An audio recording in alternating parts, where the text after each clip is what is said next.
Well, in Louisiana, the state treasurer is warning that BP's cleanup could run into trouble. He is urging other state officials to start making a backup plan. State Treasurer John Kennedy is joining us now on the phone from Louisiana. Thank you so much, Mr. Treasurer, for joining us this morning. We're glad to speak with you. I know you voiced this concern about BP potentially going bankrupt.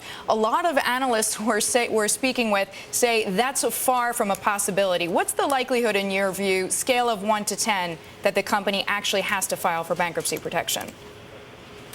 Well, I never said it was a likelihood. I said it was a possibility. And the plan of the state and the federal government to stop the oil leak, to remediate its effects, and to compensate citizens, including Louisiana citizens damaged by the leak, is all predicated on BP's ability to pay for these objectives. And I say we need a plan in the event that it cannot pay for these objectives.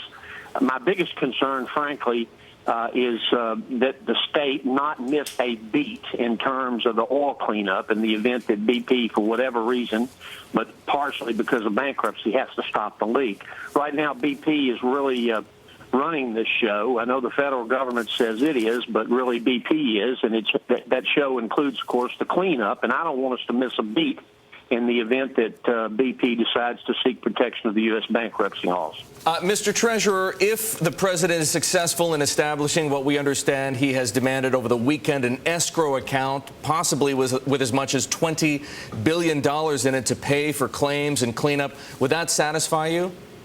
It depends on the terms of the escrow account. I want to know who's going to administer it. I would like to know whether the states, we're not asking for unfettered discretion to disperse the money, but we are asking a say in it. I would like to know whether the escrow account is set up legally so that the clawback provisions of the bankruptcy code don't apply. In other words, if they put up the money and BP sought protection of the bankruptcy laws, the money would have to be paid back into the registry and jurisdiction of the court. So it depends on the details. Mr. Treasurer, do you not trust BP to act honorably, meaning that they say over half of the claims that have already been presented to the company are being addressed without red tape? This is not about trust. This is about verification. One of our country's presidents once said, "I trust everybody, but I always cut the cards." This is about cutting the cards. And the BP has said that it will not seek bankruptcy. It said it will pay all claims. BP also said a number of things about the oil leak in terms of the amount leaking. BP also had some things to say about the plumes and the speed of the payouts and the dispersants. And many of the things that BP has said have proven not to be accurate.